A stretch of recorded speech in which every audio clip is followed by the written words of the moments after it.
అప్పుడు మనకి విమోచన అంటే ఏంటి, రక్షణ అంటే ఏంటి అనేది మనకు అర్థమవుతుంది. కాబట్టి దేవుని పిలుపు విన్న ప్రజలు ఏ రీతిగా జీవిస్తారు, తిరిగి జన్మించినటువంటి అనుభవం ఉన్న వ్యక్తులు ఏ రీతిగా జీవిస్తారు, నిజంగా నేను విమోచించబడ్డాను, రక్షించబడ్డాను అని అనుకుంటున్న వ్యక్తి ఏ రీతిగా జీవిస్తాడో మన నోటి మాటతో ఆ మాట చెల్లదు. కానీ మన వ్యక్తిగత జీవితం చూపించడం ద్వారా మాత్రమే నిజంగా నేను దేవుని మాట విన్నాను, నిజంగా నేను రక్షించబడ్డాను, నేను పాపానికి రావాల్సిన జీతం ఆ నరకం నుంచి నాకు విడుదల కలిగింది అని మనం మన జీవితం ద్వారా ప్రూవ్ చేసుకోవచ్చు. దేవునికి స్తోత్రం, హల్లెలూయా. ప్రభువైన యేసుక్రీస్తు దగ్గరికి ఒక పెద్ద ఆయన వచ్చాడు. యోహాను 3:3 ఆ పెద్ద ఆయనతో అంటాడు, ఒకడు క్రొత్తగా జన్మిస్తేనే అని అన్నాడు. క్రొత్తగా జన్మించటం అంటే ఏంటి అంటే, అక్కడ ఫుట్ నోట్స్లో క్రొత్తగా అనే ఆ పదానికి కింద చెప్తాడు పై నుండి. మీరు శ్రద్ధగా వినాలి మాటలు. దేవునికి స్తోత్రం. మనం ఇక్కడున్న మనమందరం నాతో సహా కింది నుంచి వచ్చిన వాళ్ళమే. ఎందుకంటే మనందరికీ జన్మనిచ్చిన ఆదామును అవ్వను ఆయన ఏం చేశాడు, ఆదామును మట్టి నుంచి తీసి తయారు చేశాడు. ఏ మట్టి నుంచి తీసి తయారు చేశాడో ఆదామును, ఆ మట్టి నుంచి తీయబడ్డ అదే శరీరం నుంచి అవ్వను కూడా దేవుడు తయారు చేశాడు. కాబట్టి ఇక్కడ ఉన్న ప్రతి మానవుడు, వాళ్ళు ఎంత గొప్పలన్నా కానీ వాళ్ళు కింది నుంచి వచ్చిన వాళ్ళే. కానీ ఆ నికోదేముతో ప్రభు అంటాడు, క్రొత్తగా జన్మిస్తేనే నీకు పరలోకం దొరుకుతుంది. ఎందుకంటే పరలోకం వెళ్ళాలంటే ఒక క్రొత్త జన్మ కావాలి. అప్పుడు నికోదేము అంటాడు, అయ్యా నేను మళ్ళీ తల్లి గర్భంలోకి వెళ్ళాలా? నో, అలాంటిది కాదు. దేవునికి స్తోత్రం. కాబట్టి పైనుంచి ఎవరు వచ్చారు? క్రీస్తు వచ్చాడు. ఎవరు వచ్చారు? ఆయన జీవిత యొక్క రహస్యం పరమాత్ముడు డైరెక్ట్గా మరియమ్మ గర్భాన్ని చూస్ చేసుకొని ఎన్నుకొని ఆ గర్భంలోకి వచ్చి భూమి మీదకి వచ్చాడు. మనందరిలాగా మన అమ్మా నాన్న కలిస్తే శారీరకంగా పుట్టినటువంటి వ్యక్తి ఆయన కాదు. కాబట్టి ఆయన పైనుంచి వచ్చాడు. ఒక వ్యక్తి ఆ పైనుంచి వచ్చిన క్రీస్తులో మన జీవితం కలిగి ఉండాలి. అందుకే దేవుని యొక్క ప్రణాళిక యాకోబు పత్రిక 1:18 అంటాడు. ఏమంటాడంటే, ఇక్కడున్న నాతో సహా మనమందరం, ప్రతి మానవుడు కూడా దేవునికి ప్రథమ ఫలముగా ఉండునట్లు అంటాడు. ఆ మాటకు వచ్చింది, ప్రథమ ఫలముగా ఉండునట్లు. ప్రథమ ఫలం ఎవరో తెలుసా? 1 కొరింథీ 10 అంటాడు 23, ప్రభు అయినటువంటి యేసు క్రీస్తుల వారు ఆయనకు ప్రథమ ఫలం.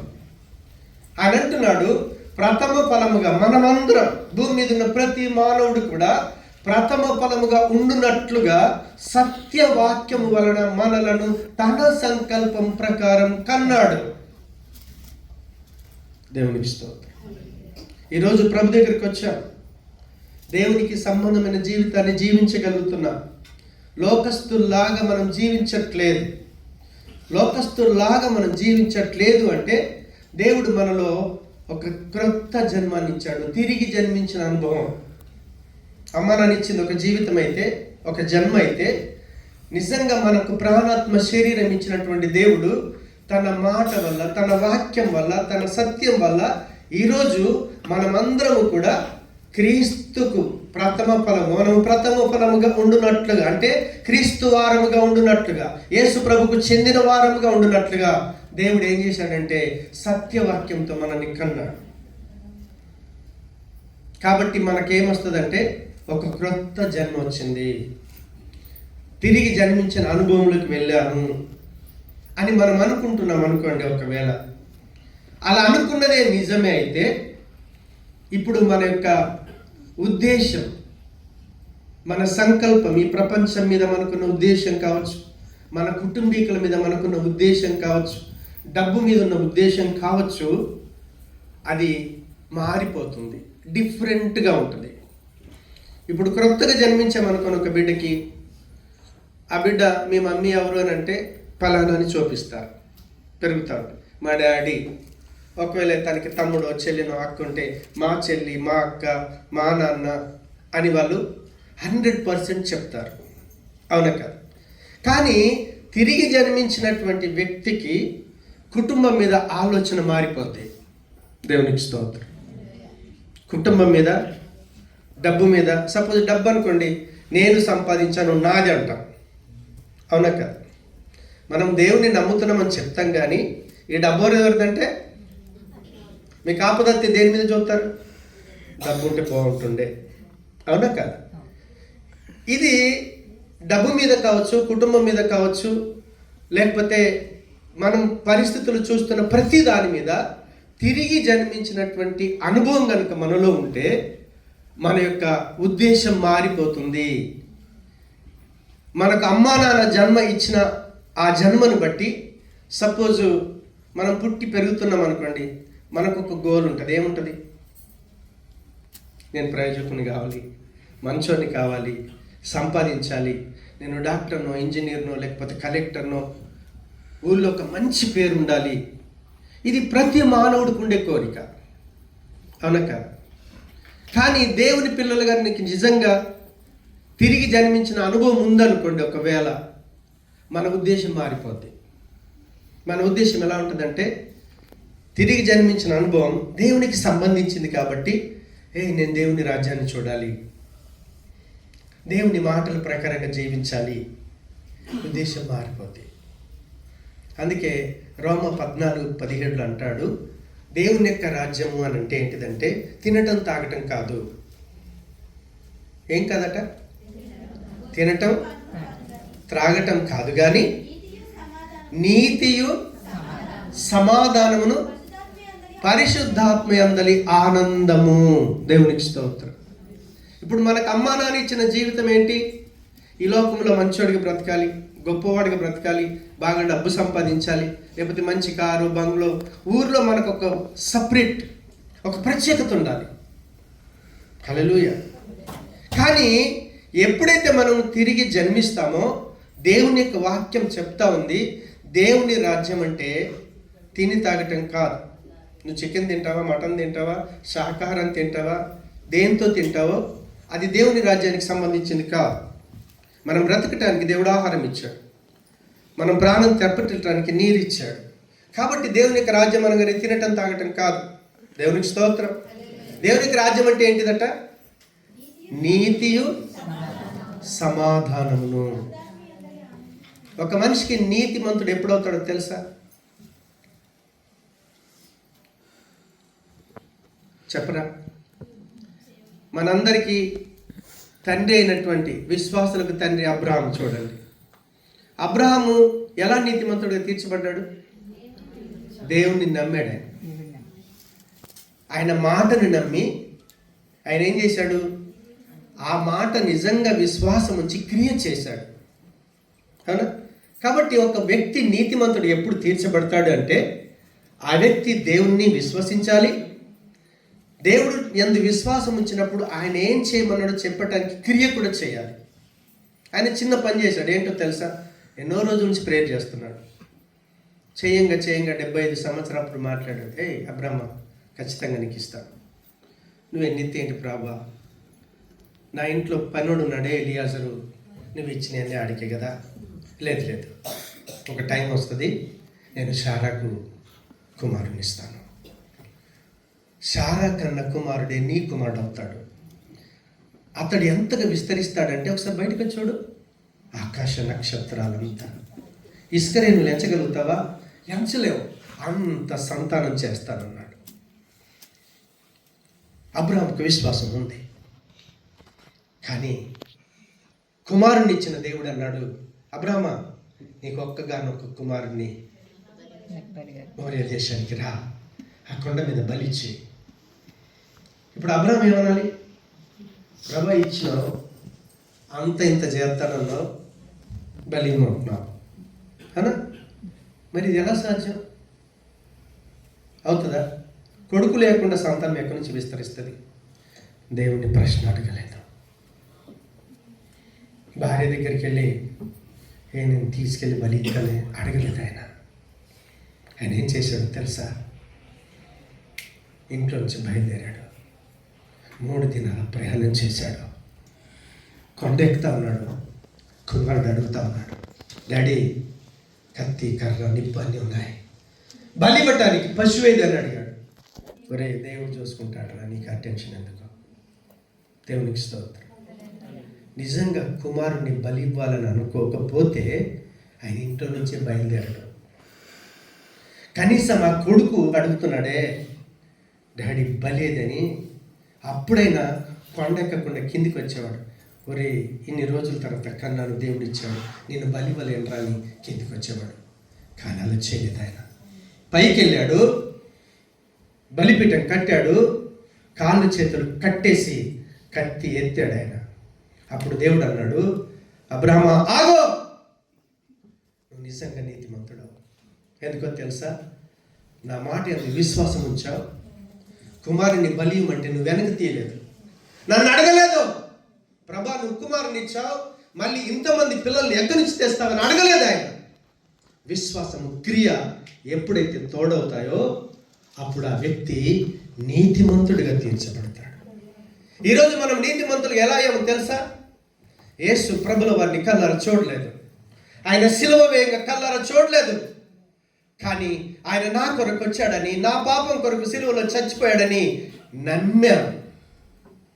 నమ్మినటువంటి మనం మళ్ళీ పాపం చేయకుండా భయంతో బ్రతుకుతున్నామే, అప్పుడు మనం నీతిమంతులం అవుతాం. కాబట్టి మన అమ్మా నాన్న ఇచ్చిన జీవితం ఇలాంటి జీవితాన్ని ఇవ్వదు. కొట్టి నేను కొట్టుమని చెప్పొద్ది, తిట్టినోని తిట్టుమని చెప్పొద్ది. కానీ దేవుడు అలా చెప్పలేదు. కాబట్టి మనం ఏం చేస్తాం? దేవుని విశ్వసిస్తాం, ఆయన విశ్వాసాన్ని బట్టి అదే క్రియ చేసుకుంటూ మనం బ్రతుకుతాం. కాబట్టి క్రీస్తు యొక్క నీతి మనకు ఆపాదించబడి నీతిలో ఎదుగుతాం. అప్పుడు మనకున్న ఉద్దేశం ఎలా ఉంటుందో తెలుసా? నేను ఎంత నీతిమంతుడిగా బ్రతకాలి. నీతియు సమాధానం. సమాధానం అంటే ఇద్దరు కలిసి మంచి అవినాభావ సంబంధం కలిగి ఉండటం. పోట్లాడుకున్న తర్వాత సమాధానం పడతాం ఇంటికి, మళ్ళీ మనం కలిసిపోవాలి. అవునా?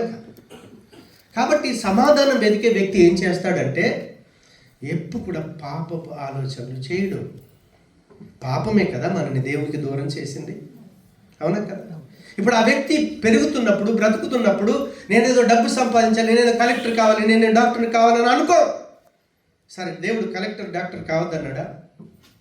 అన్నాడా? అనలేడు.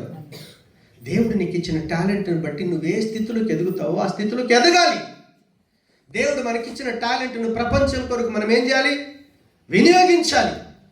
కానీ అందులో కూడా నీతిగానే బ్రతకాలి. హల్లెలూయా. కాబట్టి మనం పెరుగుతున్నప్పుడు నేను ఏం చేసి ఈరోజు దేవుని దూని బట్టి పరలోకమందున్న కుటుంబము, భూమి మీద ఉన్న ప్రతి కుటుంబము అంటాడు. సంఘం దేవుని కుటుంబం. తెలుసా? ఒకరంటే ఒకరం ప్రేమ కలిగి జీవిస్తాం. పోట్లాటలు ఉండవు, గొడవలు ఉండవు, ద్వేషం ఉండదు. దేవునికి స్తోత్రం. ఇప్పుడు చూడండి, ఇంట్లో గొడవ అయితే ఇంట్లో మనం కొట్టుకుంటాం, కానీ బయట ఎవడైతే మళ్ళీ మనం ఒకటవుతాం. అవునా కాదు? ఇప్పుడు నీ కొడుకు చెడ్డోడు కావచ్చు, బయట వచ్చి అడిగితే నా కొడుకు మంచోడే అంటాం. అంటే నీ కుటుంబం విషయంలో, నీ పిల్లల విషయంలో, నీ భర్త విషయంలో నువ్వు ఎలాంటి ఉద్దేశం కలిగి ఉంటావు? నా బిడ్డ మంచోడు. సరే, మనం రకరకాల కులాల నుంచి, రకరకాల మతాల నుంచి, రకరకాల విశ్వాసాల నుంచి మనం ప్రభువులోకి వచ్చాం. ఇప్పుడు మన ఉద్దేశం మన కుటుంబం కంటే ఎక్కువగా సంఘాన్ని ప్రేమించగలుగుతాం. అంటే మాటతో చెప్తే చెల్లదు. నువ్వేం చేస్తావు తెలుసా? సంఘంలో ఉన్న ప్రతి ఒక్కరితో మంచి సంబంధాన్ని కలిగి ఉంటాం. అందుకే ప్రభు అన్నాడు, మీరు ఒకరినొకడు ప్రేమించుకుంటే దీనిని బట్టి మీరు నా శిష్యులని బయటకు తెలుసుద్ది. మనమే కొట్టుకున్న తర్వాత, మనమే తిట్టుకున్న తర్వాత మనం దేవుని పిల్లలమని ఎలా చెప్పుతాం? సంఘానికి ఎలా తెలుస్తుంది? మనం ప్రేమించుకుంటేనే కదా. మనందరి తండ్రి ఎవరు? దేవుడు కాదా? మనందరికీ ప్రాణాత్మ శరీరం ఇచ్చింది దేవుడు కాదా? బయట అడగండి, నీకు ఈ జన్మత ఎవరు ఇచ్చారండి? మా అమ్మ నాన్న ఇచ్చారు. నాకు దేవుడి కంటే ఎక్కువగా మా అమ్మ నాన్ననే చెప్తారు. ఎందుకంటే నేను హిందూ సాంప్రదాయంలో పెరిగాను. మా అమ్మ నాన్న కాళ్ళు మొక్కటం మాకు నేర్పించారు. వాళ్ళను దేవుడిలాగా చూడాలని చెప్పారు. కానీ దేవుడి దగ్గరికి వచ్చిన తర్వాత చెప్పింది, ఒరే మీ అమ్మ నాన్నను పుట్టించింది కూడా ఆయనే. మీ అమ్మ నాన్నకు కావచ్చు, నీకు కావచ్చు, భూమి మీద ఉన్న ప్రతి మానవుడికి జన్మనిచ్చింది ఎవరో తెలుసా? ఒకడున్నాడు, సృష్టికర్త, సృష్టించేవాడు, తండ్రి, దేవుడు అనేవాడు ఉన్నాడు. అప్పుడు ఎవరికి ప్రాధాన్యత ఇస్తామో తెలుసా? ఆయనకు మాత్రమే. దేవుడు అన్నాడు, తల్లిదండ్రులను సన్మానిస్తాం, గౌరవిస్తాం, కానీ మొక్కలేం. దేవునికి స్తోత్రం. అంటే ఇప్పుడు అన్యులకు ఉన్నటువంటి ఉద్దేశం, దేవుళ్ళకి వచ్చిన తర్వాత, తిరిగి జన్మించిన అనుభవంలోకి వచ్చిన తర్వాత మన ఉద్దేశం మారిపోతుంది. నీ కుటుంబానికంటే ఎక్కువగా సంఘాన్ని ప్రేమించగలుగుతావు, సంఘస్థులను ప్రేమించగలుగుతావు, సంఘములను పెద్దలకు నువ్వు రెస్పెక్ట్ చేయగలుగుతావు, సంఘమును సేవకురాన్ని దేవుని ప్రతినిధిగా నిలబడ్డ మా తల్లిదండ్రులను చెప్పుకోగలుగుతావు. లేదంటే చెప్పలేము. కాబట్టి మనం తిరిగి జన్మించిన అనుభవంలోకి రావాలి. మూడోది చూడండి, ప్రపంచాన్ని ఏలుతుంది ఏంటి అంటే డబ్బే. అవునా కాదు? అది 100% సత్యం. కానీ దేవుని పిల్లలకి ఏం తెలాలి? ప్రపంచాన్ని నడిపించే దేవుడు కదా. అవునా కాదు? మనం ఎవరు నమ్ముతాం? అప్పుడు దేవుని నమ్ముతాం. కానీ మనం చాలా అబద్ధాలు చెప్తాం. నేను దేవుని నమ్ముతున్నాను అంటాం, కానీ డబ్బునే నమ్ముతా ఉంటాం. ఒక సందర్భం వచ్చింది, ఒక ఆయన ప్రభు దగ్గరికి వచ్చాడు. ప్రభా, నేను దేవుని రాజ్యానికి వెళ్ళాలి, నేనేం చేయాలి? ప్రభు అన్నాడు, అయ్యా దేవుడి యొక్క ఆజ్ఞ నీకు తెలుసా? బచ్పన్ సేమ్ కాదా, నాకు సండే స్కూల్కి పోయినప్పటి నుంచి నాకేం తెలుసు? దేవుడి ఆజ్ఞ తెలుసు. దేవుడి ఆజ్ఞలన్నీ కనుక నీకు తెలిస్తే నీకు ఒక్కటే కొదవ ఉంది. ఏంటో తెలుసా? నువ్వు దేవుణ్ణి నమ్మట్లేదు, నువ్వు డబ్బుని నమ్ముతున్నావు. ఒకసారి మార్క్స్ వార్త 14వ అధ్యాయం ఒక మాట చదివి నేను ముగిస్తాను. 10వ అధ్యాయం 24 వచ్చిన త్వరగా. అప్పుడు ఆయన మార్కు 10:24 ఆయన మాటలకు శిష్యుని విషయం ఉంది. అందుకు యేసు తిరిగి వారితో ఇట్లా నేను పిల్లలారా తమ ఆస్తి యందు నమ్మకం ఉంచేవారు అవునక. మనం డబ్బు ఉంటే ఏం చెప్తాం తెలుసా? డబ్బు మీదనే బేస్ అవుతాం. దేవుడు మిమ్మల్ని బాగా ఆశీర్వదించి డబ్బు ఇచ్చాడు అనుకోండి, ఊళ్ళో ఎవరితో గొడవ అయితే ఏమంటాం తెలుసా? ఒరే ఎంతలా చెప్పుకొని వేస్తాను అనేస్తాం మనం. అవునా కదా? ఇచ్చిన దేవుని మర్చేస్తాం.